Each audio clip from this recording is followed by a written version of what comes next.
Hello, welcome in quality achiever classes. आपको पता है कि मैं 9 क्लास का कुछ जो है कि चैप्टर डाल रखा था, लेकिन कुछ कारण से मैं कुछ दिन जो है अपलोड नहीं कर पाया। लेकिन now I am already have prepare to upload the video. तो आइए स्टार्ट करते हैं। तो देखिए, इससे पहले हम लोगों ने बहुत सारे चीज़ों को पढ़ लिया है, जो कि आपको पता है कि वो सारे चैप्टर्स आपके लिए बहुत ही इंपॉर्टेंट है। आज हम लोग जो है स्पेशली पढ़ने जा रहे हैं किस विषय में। तो स्पेशली हम लोग पढ़ने जाने हैं वो है आपका जीविका, अर्थव्यवस्था एवं समाज। तो हम इस चैप्टर को स्टार्ट करने से पहले मैं चाहूँगा कि आपको अच्छे से समझा दूं कि जीविका और अर्थव्यवस्था तथा समाज का क्या मीनिंग होता है। तो जीविका आपको पता है कि हम लोग जैसे भी परिस्थिति में रहते हैं, जैसे भी और जहाँ भी रहते हैं, वैसे अनुकूल मतलब हो जाते हैं। यानी कहने का मतलब है कि उसके आधार पे ही हम लोग की जीविका होती है। यानी कि अगर आप गर्म क्षेत्र में रहते हैं तो वहाँ के आधार पे आपको जीने का मतलब की तरीका होगा। वहाँ पे जिस तरह के फसलें, खाने पीने की वस्तुएं अवेलेबल होगा, उपलब्ध होगा, वही खाना हम लोग ग्रहण करेंगे। लेकिन अब बात आते हैं, मतलब इसी को जीविका कहते हैं। यानी आपके जीने की जो है कि तरीका को ही जीविका कहते हैं। यानी आप कैसे जीते हैं। दूसरा, अर्थव्यवस्था की बात करें तो अर्थव्यवस्था क्या होता है? आर्थिक क्रिया। यानी कि वैसा क्रिया जो हम लोग जो है धन को कमाने के लिए क्रिया करते हैं, तो वैसे क्रिया को आर्थिक क्रिया कहते हैं। और ऐसे क्रिया से ही मिलके अर्थव्यवस्था का निर्माण होता है। आपको पता है कि हम लोग दो तरह की क्रिया करते हैं, एक आर्थिक, एक अनार्थिक। यानी कि एक पैसा के लिए और दूसरा पैसा नहीं, माने कि प्राप्त नहीं करने के लिए। जैसे हम लोग खाना पीना जो खाते हैं, इससे हम लोग को पैसा नहीं मिलता है, लेकिन करना पड़ता है, क्योंकि जिंदगी जीना है, जीविका को जीना है। तो ये हो गया अर्थव्यवस्था के विषय में, और विस्तार से मैं चैप्टर में बताऊंगा। और समाज, समाज का जहाँ तक बात है, आपको पता है कि व्यक्ति से जो है परिवार बनता है, और परिवार से जो है एक मतलब कि समाज का निर्माण होता है। यानी बहुत सारे परिवार मिलकर एक समाज का निर्माण करता है। तो समाज में विभिन्न तबके के लोग होते हैं, विभिन्न तरीके के लोग होते हैं, जो कि विभिन्न प्रकार से जीते हैं। तो ये सारे बातें हैं, समाज के अंतर्गत आते हैं। तो आइए स्टार्ट करते हैं। तो इसका सारा डिटेल्स तो मैं आपको बता दिया हूँ इससे पहले वाले वीडियोस में, तो ये मैं नहीं पढ़ रहा हूँ। तो चैप्टर डायरेक्ट स्टार्ट करता हूँ। क्या है? वन, समाज एवं उपनिवेश, निवेशवाद।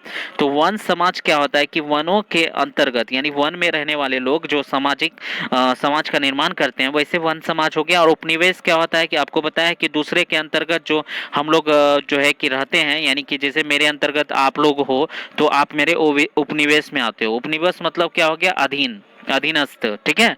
तो ये सारी बातें हैं, मैं आगे डिटेल्स में आपको समझा देता हूँ। तो देखो कि यहाँ पे बहुत सारे चीज दिए गए हैं, ये सारे बातें उतना इम्पोर्टेंट नहीं है, इसे आप देख लेना। मैं जो जो इम्पोर्टेंट पॉइंट हूँ वो सारे डिस्कस करूंगा। जैसे कि यहाँ पे देखो कि अमेजन या पश्चिमी घाट के जंगलों में एक ही टुकड़े में पौधों के लगभग 500 अलग अलग प्रजाति मिल जाती है। और यह जो है मतलब कि ये जो विविधता तेजी से लुप्त होती जा रही है। लुप्त क्यों हो रही है? क्योंकि हम लोग की जो मतलब कि मतलब आवश्यकता है वो दिन प्रतिदिन बढ़ती जा रही है, जिस कारण से क्या हो रहा है कि हम लोग जो है कि ज्यादा वृहद मतलब स्थान की आवश्यकता होती है कि हमको फैक्ट्री डालनी है, बहुत सारी चीज करना है, घर बनाना है, खेती करना है। तो उसके लिए वन को हम लोग दिन प्रतिदिन क्या कर रहे हैं? क्षय कर रहे हैं। और जो है कि जिस कारण से जान रहे हो आप, ग्लोबल वार्मिंग बढ़ रहा है, यानी कि भूमंडलीय तापन बढ़ रहा है। ग्लोबलाइजेशन मतलब कि ग्लोबल वार्मिंग बढ़ रहा है, जिस कारण से क्या होता है कि बहुत सारे प्रजाति जिसको टेम्परेचर अगर 35 डिग्री चाहिए या 30 डिग्री चाहिए या फिर 15 डिग्री चाहिए, उस तरह का टेम्परेचर नहीं मिल पा रहा है, जिस कारण से वो जो है सूखते चले जा रहा है।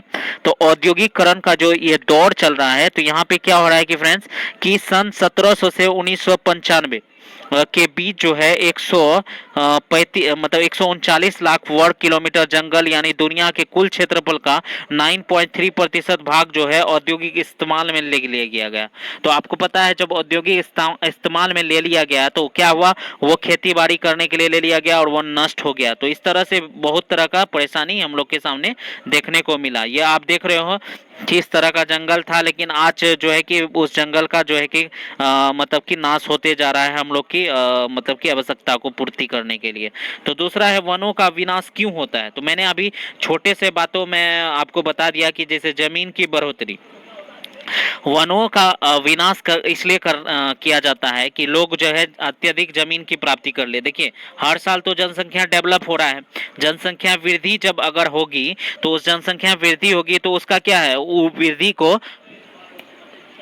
वृद्धि को अगर हम लोग जो है कंट्रोल नहीं करेंगे तो दिन प्रतिदिन उस अगर जगह की जरूरत पड़ेगी ही, जगह की जरूरत पड़ेगी तो क्या होगा, हम लोग वो जगह तो भगवान मतलब कि फिक्स दिया है कि कुछ जंगल के लिए कुछ पानी के लिए, तो उस जगह को हम लोग प्राप्त करने के लिए जंगलों को काटेंगे, जंगलों को काटेंगे तो जिस कारण से जो है कि जंगल की मतलब कि क्षय होगा। ये पहला पॉइंट हो गया फ्रेंड। देख रहे हो आपकी किस तरह से जंगलों का नाश होते जा रहा है दिन प्रतिदिन। और अगर अगर बात जो है अगर बात जो है अगर विस्तार से हम लोग करना चाहे इसका, तो आप देख रहे हो कि ये इसका जो है क्षय है अंग्रेजों के टाइम से व्यावसायिक फसल जैसे पटसन, कपास हो गया, गन्ना हो गया, गेहूं हो गया और विभिन्न उत्पादन में जो है कि किया जाता है। 19वीं सदी में क्या हुआ, यूरोप में बढ़ती शहरी आबादी का पेट भरने के लिए खाद्यान्न और औद्योगिक उत्पादन के लिए कच्चे माल की जरूरत होती थी, लिहाजा जो है कि फसलों का मतलब की प्राप्ति के लिए विभिन्न प्रकार का गतिविधि को संपादन किया जा रहा था। तो फ्रेंड क्या हुआ, दिन प्रतिदिन जो है मांगों में इजाफा होते जा रहा था।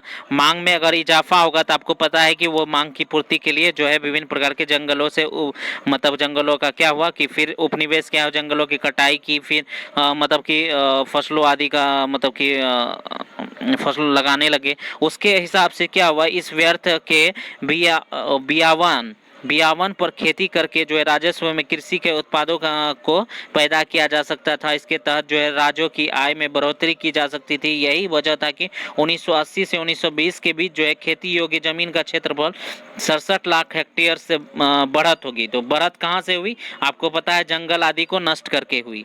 और उसके बाद इस तरह से जो है बातें हुई। और खेती का विस्तार को हम जो है विकास का सूचक मानते हैं, लेकिन हमें यह नहीं भूलना चाहिए कि जमीन को जोतने से पहले जंगलों की कटाई करनी पड़ती है, क्योंकि जंगल अगर काटेंगे नहीं तो कहाँ से जो है कि हम लोग को खेती के लिए जमीन की प्राप्ति होगा। अब यहाँ देखो पटरी पर स्लीपर, पटरी पर स्लीपर क्या होता है कि आते हैं हम आगे डिस्कस। स्लीपर का मतलब होता है कि जैसे कि आप रेल पटरी के आर पार लगे हुए लकड़ी के तख्ते जो पटरी आदि के, आप तो हालांकि लकड़ी का जो है पटरा नहीं लगता है, पहले जब लगता था तो बहुत वृहद रूप से जंगलों की कटाई हुई।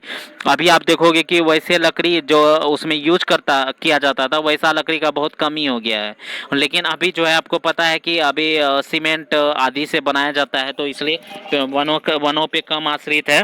तो इस तरह का परेशानी को देखने को मिलता था।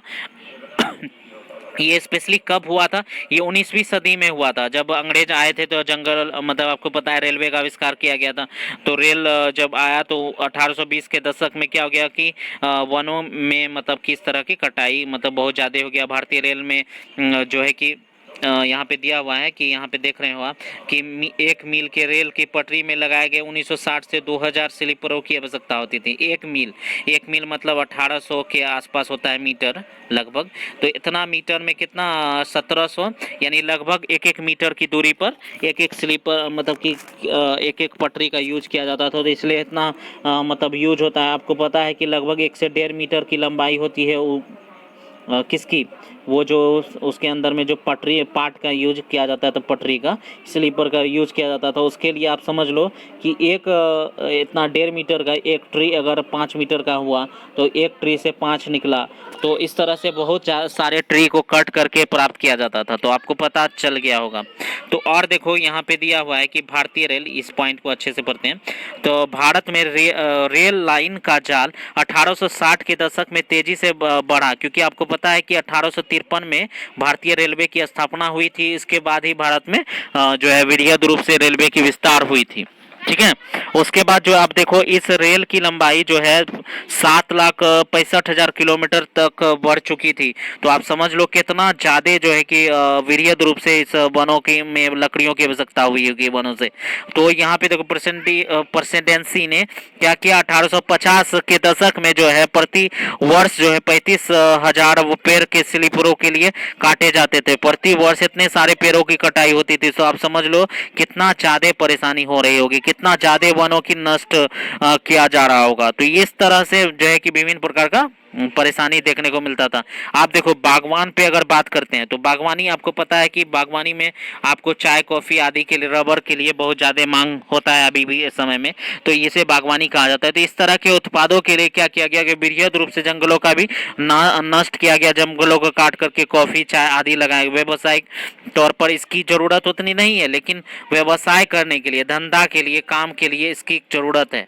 मतलब कि चाय कॉफ़ी के बिना भी आदमी जीवित रह सकता है, लेकिन क्या कहोगे आप, इसे कहोगे कि आदमी अपने रोजगार के लिए वन, मतलब कि वन को काटते जा रहा है, क्षति करते जा रहा है। और वर्तमान समय में आप देख रहे हो कि टेम्परेचर कितना हाई होते जा रहा है। हर साल एक मतलब हर 2-3 साल में 1 से 1.5 डिग्री 2 डिग्री तापमान बढ़ते जा रहा है, जिससे कि पृथ्वी में ओजोन परत भी नष्ट होते जा रहा है। बहुत सारा परेशानी का सामना करना पड़ रहा है हम लोगों को। तो इस तरह का आप देखोगे। आप देखो दूसरा टॉपिक को मैं स्टार्ट कर रहा हूँ। तो दूसरा टॉपिक क्या है, व्यवसायिक वानिकी की शुरुआत। व्यवसायिक वानिकी मतलब क्या हो गया, व्यवसायिक जो है पेड़ पौधे को लगाना, यानी कि आप व्यवसायिक पेड़ पौधे में कौन हो गया, जैसे कि गन्ना हो गया, चाय कॉफी हो गया, इस तरह के पेड़ पौधे लगाने के लिए जो है कि यूज किया जा रहा था। तो आप देखो इस तरह के टॉपिक को मैं जो है कि आगे स्टार्ट करूंगा, या फिर मतलब कि क्या करना है कि अभी आगे मैं विस्तार से और बताते जाऊंगा, आप अंत तक बने रहो, ठीक है। आप देखो पिछले खंड में आपने देखा जहाज रेल की पटरी बिछाने के लिए जो अंग्रेजों ने जंगल का किस तरह से खात्मा किया, नष्ट किया। तो उसी तरह आप जो है बागवानी व्यवसायिक फसल के लिए जो है कि जो है कि कटाई किया जाने लगा। आप देखो किसी भी व्यक्ति को जो है सजा का भागी बनना होगा जब वो मतलब कि वनों की कटाई होगा। इस तरह की व्यवसाय भी है, मतलब कि रूल्स भी है। उसके भारतीय वन सेवा की स्थापना की गई 1865 में, और उसके बाद क्या हुआ कि भारतीय वन अधिनियम को सूचीबद्ध करने का सहयोग दिया गया। इंपीरियल फॉरेस्ट रिसर्च इंस्टीट्यूट को स्थापना 1906 में देहरादून में हुआ। यही पद्धति पर शिक्षा दी जा रही है कि वैज्ञानिक वानिकी किया जाए, लेकिन आज परिस्थिति विशेषज्ञ सहित ज़्यादातर लोग मानते हैं कि यह पद्धति कतई वैज्ञानिक नहीं है। देखो इस तरह की सिचुएशन सामने आ रहा है। ऐसा क्यों हो रहा है, क्योंकि ये सारे चीज़ जो है कि अत्यधिक लालच के कारण हो रहा है। लोग जो है अत्यधिक मतलब कि कमाई के लिए जो है वनों को क्षय करते जाना है। अब यहाँ जैसे 1865 में वन अधिनियम को लागू होने के बाद इसमें 2 बार संशोधन किया गया, पहले 1978 में, दूसरा 1927 में। 1978 में जो अधिनियम में जंगलों को 3 श्रेणी में बांटा गया, और उसके बाद आरक्षित, सुरक्षित व ग्रामीण सबसे अच्छे जंगल को आरक्षित वन कहा जाने लगा। और जो है कि गांव वाले इन जंगलों से अपनी उपयोग के लिए कुछ भी नहीं ले जा सकते थे।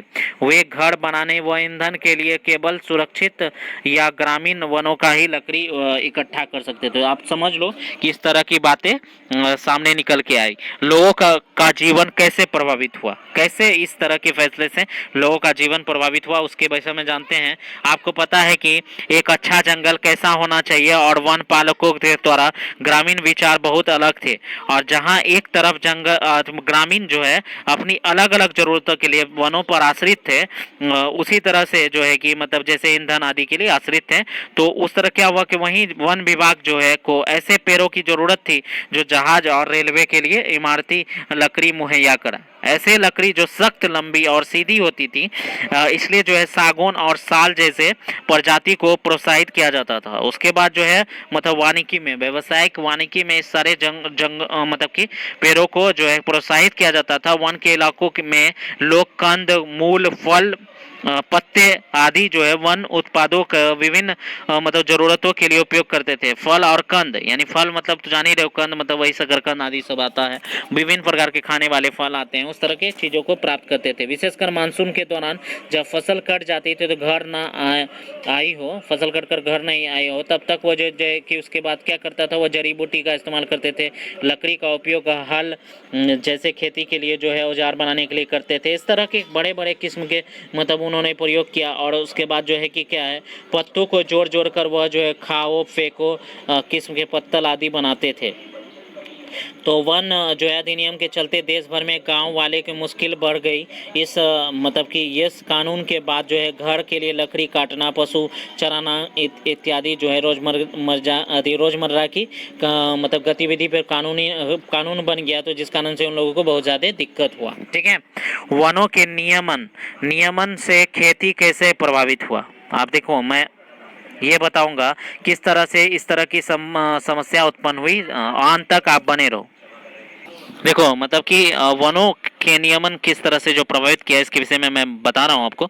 जैसे कि यूरोप उपनिवेश का सबसे गहरा प्रभाव झूम एवं घुमंतू खेती की प्रथा जो पर दिखाई दी। देखिए, झूम खेती क्या होता है या घुमंतू खेती क्या होता है, तो याद रख लो कि एक बड़े हिस्से में जब खेती की जाती है और उसका कुछ मतलब कि मान के चलो एक अगर बड़ा सा जमीन है और उसको 3-4 टुकड़े में बांट दिया जाएगा।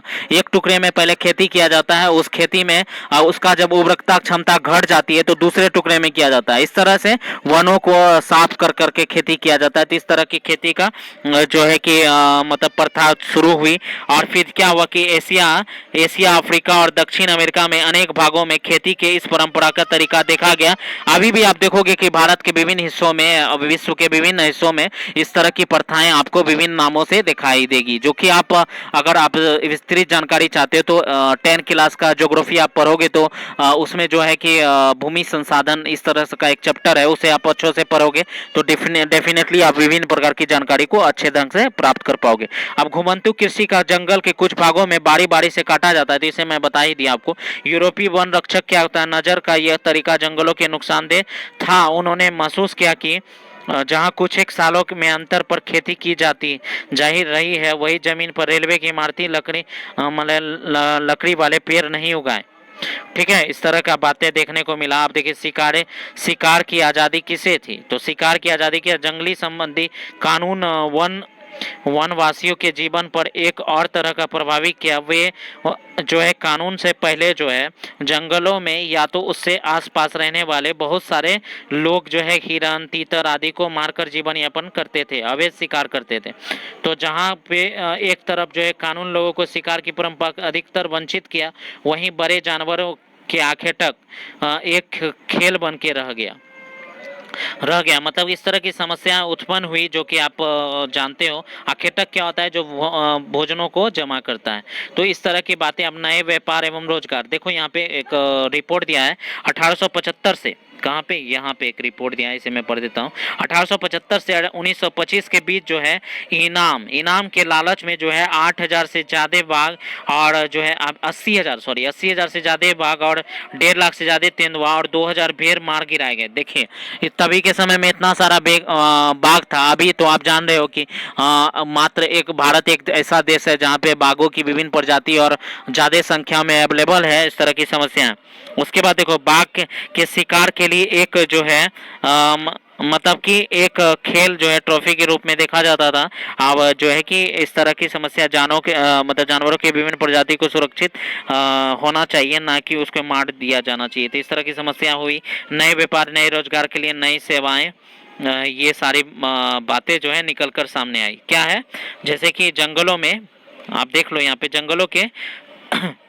जंगलों के विभाग के नियंत्रण स्थापित हो जाने से लोगों ने कई मतलब की तरह के नुकसान हुए, लेकिन कुछ लोग जो है व्यापार में नए अवसर में लाभ मिला। जैसे कई समुदाय के परंपरागत पेशे छोड़कर वन उत्पादों के व्यापार करने लगे। महज जो हिंदुस्तान ही नहीं बल्कि देश के विभिन्न हिस्सों में इस तरह की समस्याएं, मतलब इस तरह की बातें देखने को मिली। उदाहरण के लिए 19वीं सदी में जो है मध्य में ऊंची जगहों पर जो है रह कर मैनियोक उगाने लगे, और जो है कि अमेजन मुन दुरुकी समुदाय के लोग जो है व्यापारिक में रबर की आपूर्ति के लिए जंगली रबर के वृक्ष मतलब कि लेटेक्स से एकत्रित करना प्रारंभ कर दिया है। तो हिंदुस्तान के वन उत्पाद में जो है कि क्या होने लगा, व्यापार की कोई अनोखी बात नहीं थी। मध्यकाल से ही जो है आदिवासी समुदाय द्वारा जो है बंजरा या घुमंतू समुदाय के माध्यम से हाथी आदि मतलब कि जानवरों का मतलब व्यापार करने लगे, मतलब कि उसके मतलब कि उसके सामान खाल आदि से व्यापार करने लगे, जैसे हाथी दांत, बांस, घास, गोंद, राल व्यापार के साबूत मिलते हैं। लेकिन अंग्रेजों के आने के बाद जो है व्यापार पूरी तरह से सरकारी नियंत्रण में चले गया। इस तरह की समस्या देखने को मिली। काम के नए अवसर जो है, मतलब यह नहीं है कि जीवन, मतलब कि ये पॉइंट निकल के आता है यहाँ पे कि स्थिति में हमेशा सुधार ही हुए हों। और जो है कि असम में बागवानी के लिए जो चाय है, काम करने के लिए उत्तराखंड में संथाल और उड़ाव व छत्तीसगढ़ के गोंड जैसी आदिवासी मर्द व औरतें दोनों जो है भर्ती की गई। इस तरह की मतलब बातें देखने को मिली।